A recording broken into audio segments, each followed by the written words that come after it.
పనిచేసిన పెద్దలు సంపాదకులు అల్లం నారాయణ గారు, అదేవిధంగా గౌరవనీయులు అప్పలనాయుడు గారు, అదేవిధంగా నా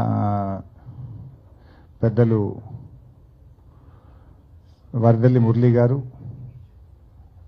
క్రాంతి గారు, మరి పెద్దలు గౌరీశంకర్ గారు, అదేవిధంగా నారాయణ స్వామి గారు, శ్రీకాంత్ గారు, కార్యక్రమంలో పాల్గొంటున్నటువంటి సాహితీ మిత్రులు, సాహితీవేత్తలు, మరి చెంచుగూడాల నుంచి వచ్చినటువంటి సోదర సోదరీమణులు, మీడియా మిత్రులు అందరికీ పేరు పేరున నమస్కారం. మీకు మా భాష అర్థమవుతుందో లేదో మాకు తెలియదు, మేమైతే దంచి ఇక్కడి నుంచి ఉపన్యాసాలు కొడుతున్నాం. అర్థమవుతుందా? ఇదంతా మీ గురించే. సరే, ముఖ్యంగా వరదల్లి వెంకటేశ్వర గారితో నాదొక దశాబ్ద కాల పరిచయం.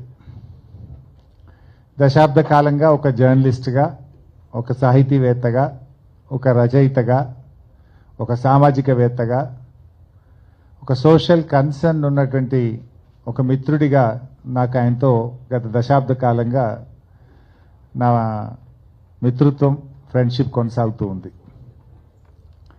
జర్నలిస్టులతో సహజంగానే రాజకీయ నాయకులకు అనుబంధం ఉంటుంది, కానీ వరదల్లి వెంకన్నతో నాకుండే అనుబంధం కొంత ప్రత్యేకం. వెంకన్న ఒక జర్నలిస్ట్గానే కాకుండా తన సమయం చిక్కినప్పుడల్లా కూడా అనేక సామాజిక సమస్యలపై, అనేక అంశాలపై లోతైనటువంటి అధ్యయనము, తెలుసుకోవాలనే కుతూహలము, ఒక పట్టుదలతో ఉన్నటువంటి ఒక మంచి జర్నలిస్ట్గా, ఒక రచయితగా నాకు వారితో అనుబంధం ఉంది. వెంకన్నలో ఇంకో మంచి గుణం కూడా ఉంటుంది. ఉన్నది ఉన్నట్టుగా చెప్తాడు, ముఖం మీదనే చెప్తాడు. నచ్చితే నచ్చింది అంటాడు, నచ్చలేదంటే నచ్చలేదని చెప్తాడు.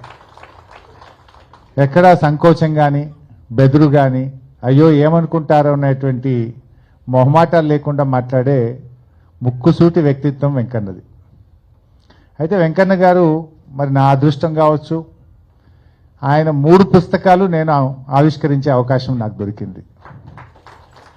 ముందేమో పిట్టవాలిన చెట్టు, అది వాళ్ళ ఊర్లో సూర్యాపేట జిల్లాలో వారి స్వగ్రామంలో పొలం గట్టున ఈ పిట్టవాలిన చెట్టు పుస్తకాన్ని వేలాది మంది మధ్య ఆవిష్కరించాం.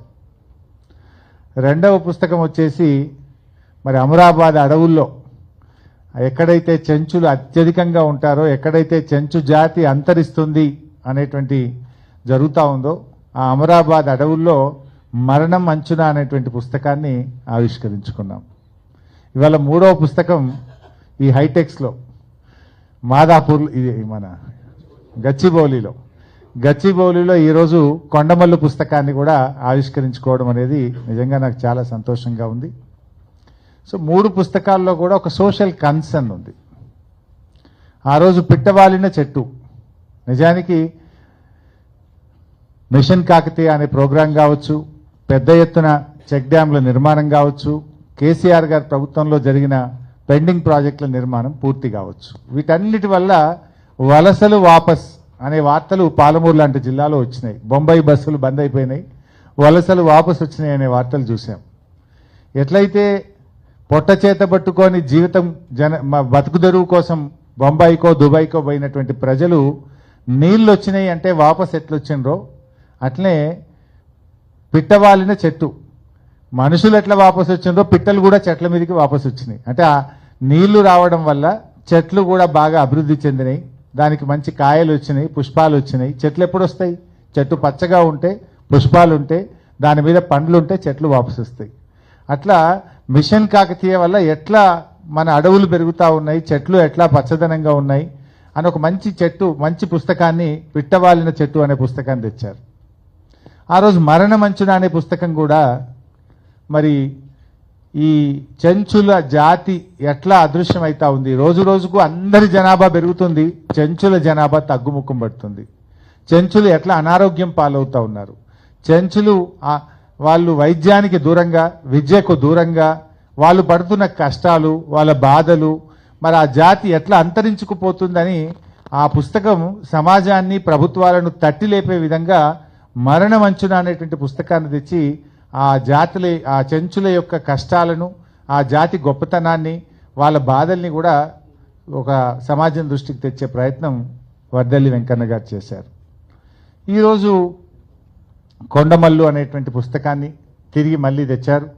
నిజంగా జనరల్గా మనకేందంటే నవలాలంటేనే ఒక రాజు యుద్ధం గెలిచాడో, ఇంకొక రాజు యుద్ధం ఓడిపోయాడు అని ఒక రాజుల గురించి చరిత్రలు చెప్పే నవలాలే ఉంటూ ఉంటాయి.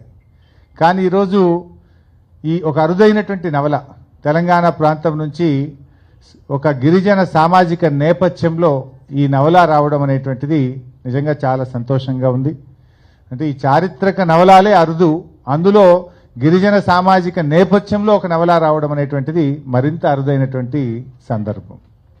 ముఖ్యంగా పెద్దలందరూ కూడా చరిత్ర గురించి బాగా చెప్పారు. నేను అందులోకి పోను. ఇంతమంది సాహితీవేత్తల ముందు మాట్లాడడం, మాకు కూడా రాజకీయాలు మాట్లాడమంటే మాట్లాడతాం, కానీ సాహిత్యం గురించి మాట్లాడాలంటే కొంచెం బెరికే, కొద్ది కష్టమే.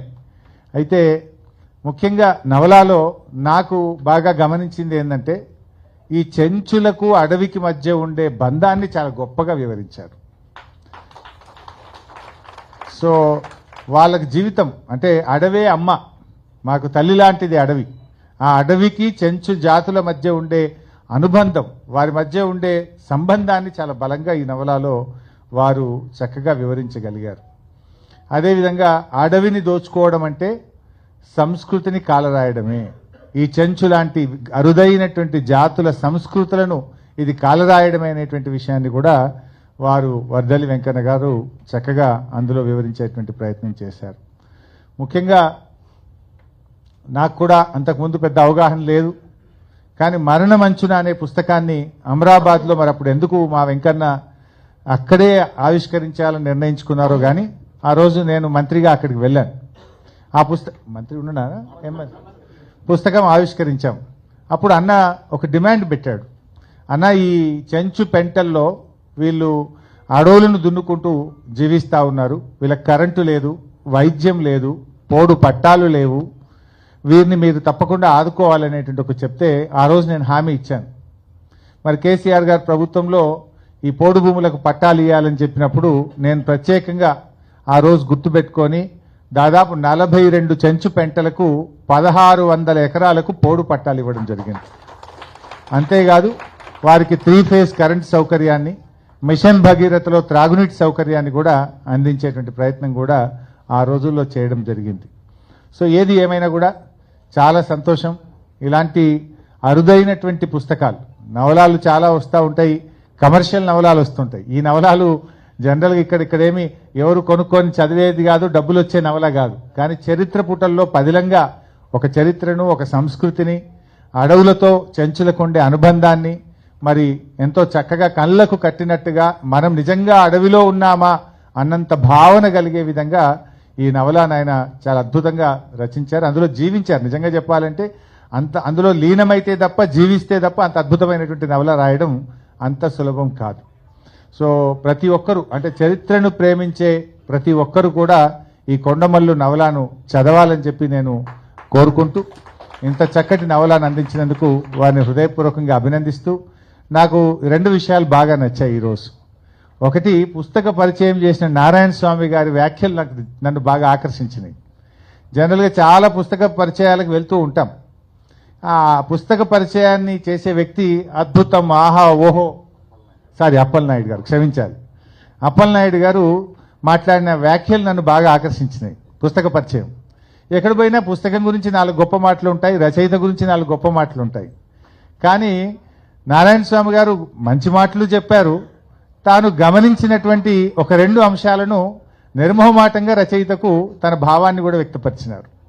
అంటే క్రిటికల్గా కూడా మీరు గుర్తించినారు. బలి అనేటువంటి సంస్కృతిని మనం ఎంకరేజ్ చేయడం అంత గొప్పది కాదేమో, దాన్ని మీరు చాలా హైప్లో చెప్పేటువంటి ప్రయత్నం చేసినారు, ప్రోత్సహించే విధంగా ఉంది అన్నారు.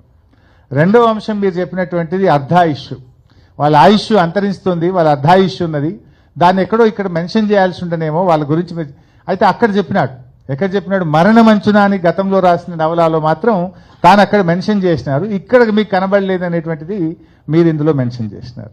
ఈ 2 విషయాలు మీరు మాట్లాడింది నాకు చాలా బాగా, మీరు పుస్తకాన్ని పరిచయం చేశారు అనేటువంటిది నాకు చాలా నచ్చింది, చాలా సంతోషం. రెండవ అంశం నాకు బాగా నచ్చింది ఏంటంటే ఏ చెంచుల చరిత్ర ఇక్కడ మనం 800 ఏళ్ల నాటి చరిత్ర గురించి మాట్లాడుతున్నామో ఆ చెంచులను హైదరాబాద్కు పిలిచి వారి సమక్షంలో జరుపుకోవడం